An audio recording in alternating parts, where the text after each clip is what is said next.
Dating is tough. Relationships in today's market and economy is tough. I think we are going to need at least a decade, if not more, to reverse the current trends and times of where we stand currently between both genders. Financial celibacy has actually become a concept. I didn't know this was a thing.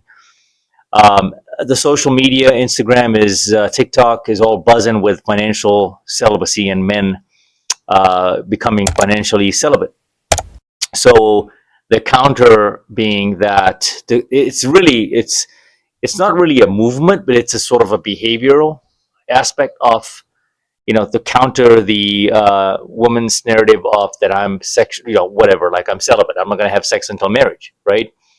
And so the fellas have caught on apparently and have gone not only their own way, but they've also closed their wallets. They're not spending money like they used to. We used to back a couple of years ago, not too long ago actually. It's becoming worse. It's hard times. We got inflation right now. Cost of living, rent is high. Of course, we got the civil unrest per se here in U.S. And of course internationally. You got the tariffs. You got different wars, right? And ICE, all of that stuff going on right now. The current events that has just made cost of living, just really, really expensive right now. And so men have decided to go become financially celibate. And it's really funny to share. I mean, I'm not going to share it, but the video is being shared online about, why. Why are men going financially celibate? Well, one, I'm a man myself. Two, I don't blame them. And I think there's a legitimate reason for becoming financially celibate is some of these guys are saying that I'm not going to spend my money on you until marriage, like until I get to know my future wife, right?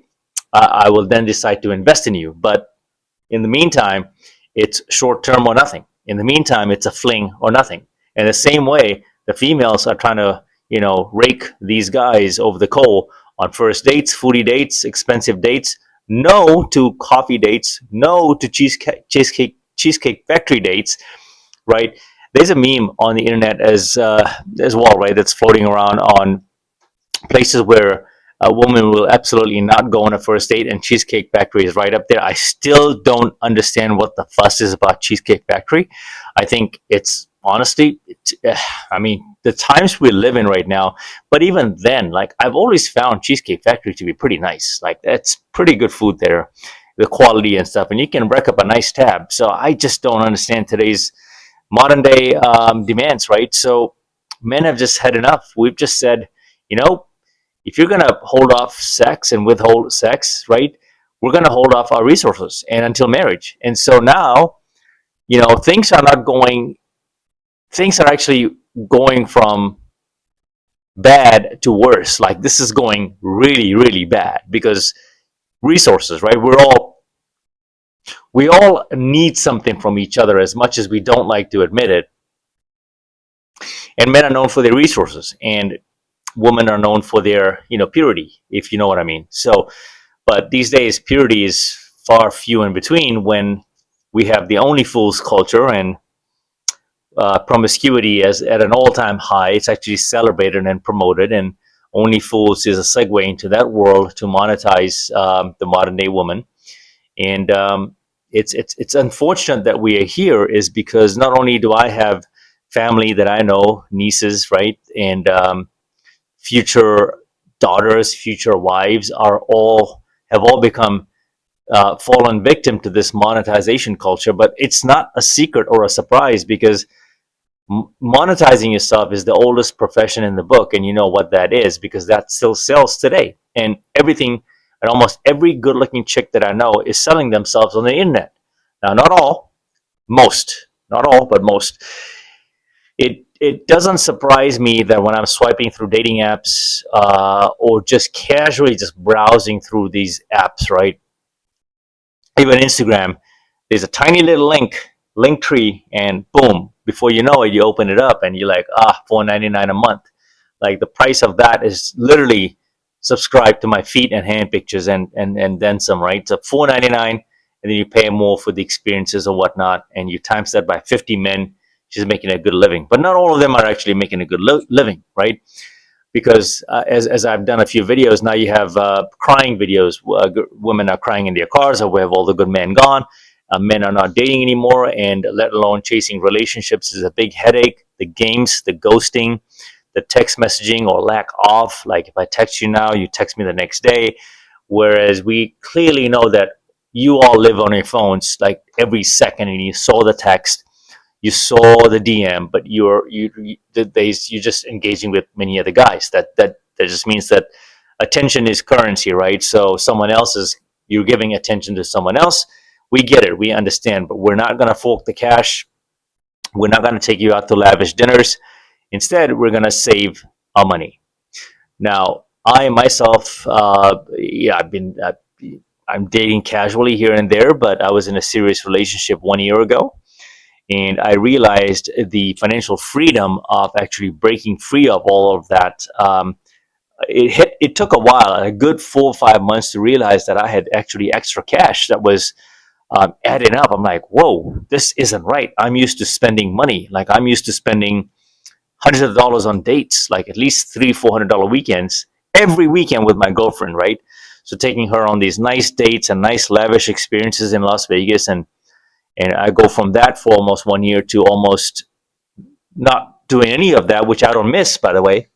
For the right person, sure, but we kind of got to a point where this was just she was not holding up her end of the bargain and not showing up how I wanted and needed her to show up, and she kind of just fell off and just became comfortable, and that happens, guys. That happens, right? So sometimes I think us guys we get in a state of a cycle of rewarding bad behavior, ignoring the red flags, and continuously investing in that one girl, and they're not as invested in you is because they're entertaining other suitors.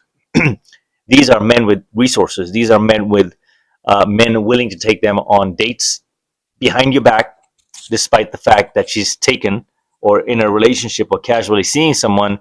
She'll always keep that door open as long as they social media. And so while you have financially, emotionally, mentally, spiritually, physically invested into that one chick, she has not invested in you the way you're investing in her.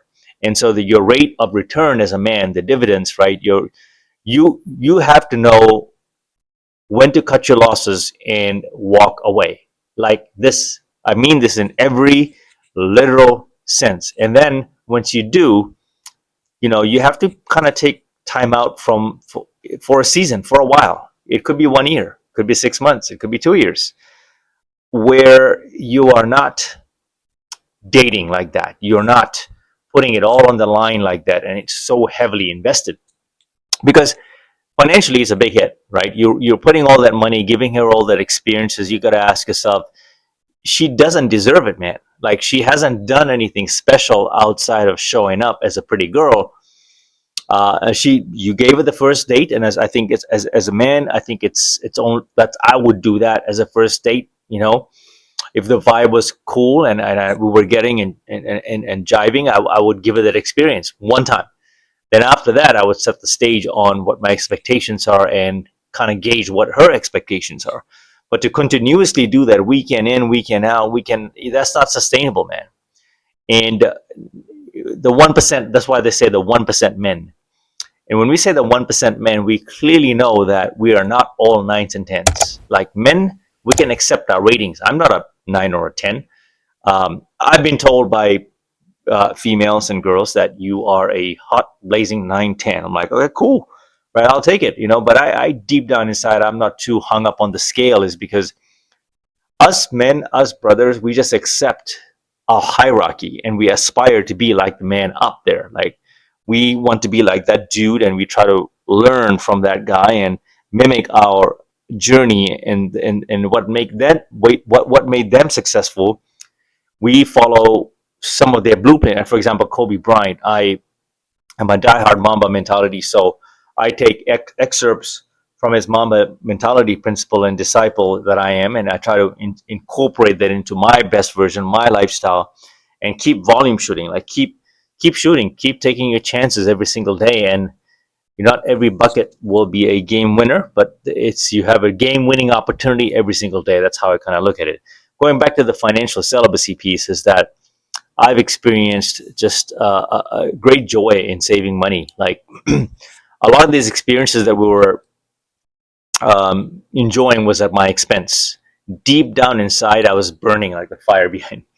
I was burning like inside me, something just wasn't feeling right, and I just stomped on it and didn't really care, um, and ignored those feelings and tried to honor her feelings and her happiness. Although she was very happy, you couldn't get any happier than where I kept her at, and realized that, man, I'm losing a lot of money here. Even the sex isn't worth it. Like it's the sex wasn't all that, right? Oftentimes it's lazy sex. Like it's obligation, right? It's the starfish position in that sense. Is that if you get lucky, like there's no enthusiasm behind it. So at some point you're paying the price for paying, if that makes sense. Is that there's no genuine burn-in desire. It is all paid. And essentially, this is what's going on in today's society. Is they're telling you that they're monetized. I mean, these chicks are asking for money online, like straight up, cash at me, straight up, like here's my Amazon checklist, like first date. I'm open to first dates. I need roses. I need a limo that pulls up and picks me up. All of that, right? So, light was green. Yep, it's green. All of that. The expectations are out of hand. And so it's not wise today as a young man, as a middle-aged man, as an older man, to roll the dice and waste your money on these lavish dates, right? I think coffee dates are just fine because I don't know you like that. And what have you done to deserve a 5-course meal, right? What have you done to deserve a 3-course meal? And all that jargon about that's what a real man does and be a man, like, how would you know what it's like to be a real man? How would you know what it's like to live life from a man's perspective and being in a man's shoes, right? And so you see kind of what's going on in the news right now. I don't want to speak to that, but we are seeing two eras come to a clash of the future, which is the present today, versus the modern day society and values and the way of being.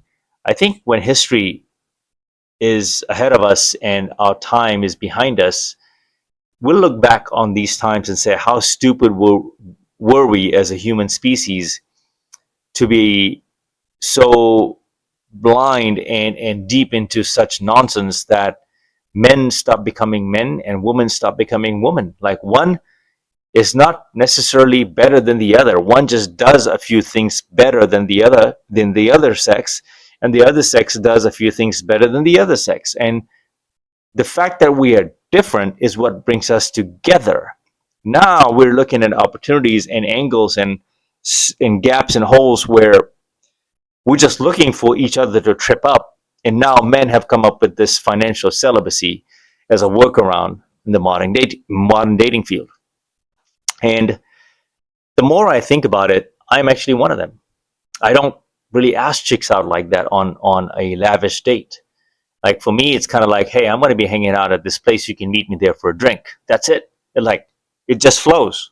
It just flows. And after that first drink, we can vibe and figure out where we want to go and decide spontaneously. I'm not going to buy any roses and pull up in a limo and buy you 109 roses and take you on a first course, first class fine dining cuisine where I don't even know you like that. Like who? I mean, come on, man. That's way too intimate. That's way too intimate. There's a terminology where I can't believe I don't want to say this on YouTube, is because men can't even speak their mind on YouTube. Like we are gonna be we're gonna be banned, like if we start really letting it fly, right? But there's a profession back in the day that is still holds true today, where you sell yourself for services and men pay, right? It sells. And so how different is that when you're asking and putting a price tag on yourself? Like we don't know who you are, right? So if you're not ladylike, why do you deserve a gentleman treatment? The lady in you does not live there anymore. So Why do you expect a gentleman's treatment, right? And then furthermore, you shame men for not being a gentleman, and men are not shaming you that you are a 304. That's the reality, right? It's a double standard society today, yet y'all are acting all oppressed and, not having enough in the marketplace, and the victim card, and putting yourselves on a pedestal, with the expense of degrading us men, your future sons, your future fathers, your future husbands, right? We're degrading them at the expense of lifting you all up, right? This is why, these are some of the reasons why men have chosen financial celibacy over relationships and commitments. And frankly, relationships are an extremely headache. Like, I'm not trying to maintain that for the rest of my life, man. It just goes downhill the more you try to keep it all together and, you know, put all the stops and gaps measures in place. And you're just doing this at the expense of your health declining, your mental health, you're stressed, you're inflamed, you get fatter, you put on body fat, and just it's all downhill now. And imagine when you get married, right? And when you have kids, like you gotta do the monkey dance your entire existence until you pass, right? And I have known a lot of marriages that have collapsed after like 5 years, 7 years, 11, 12, 20 years, and so forth, right? And of course, what's the first thing we do? Is a video phone at the time is when it all ends, we run backwards in time, trying to grab our 20s and 30s and become that person we were when we married each other, if that makes sense. So we all wish to be younger. We all wish to be youthful. We all wish that we had our 25 and 35s back, right? We all want it, but we gave it to our wife, our husband, right?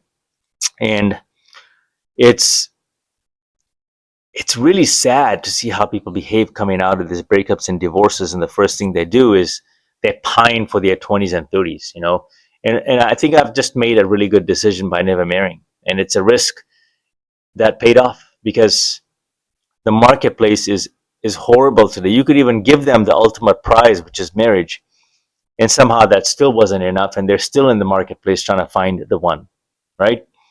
So anyway, folks, that is the video, and until the next one, I'm out.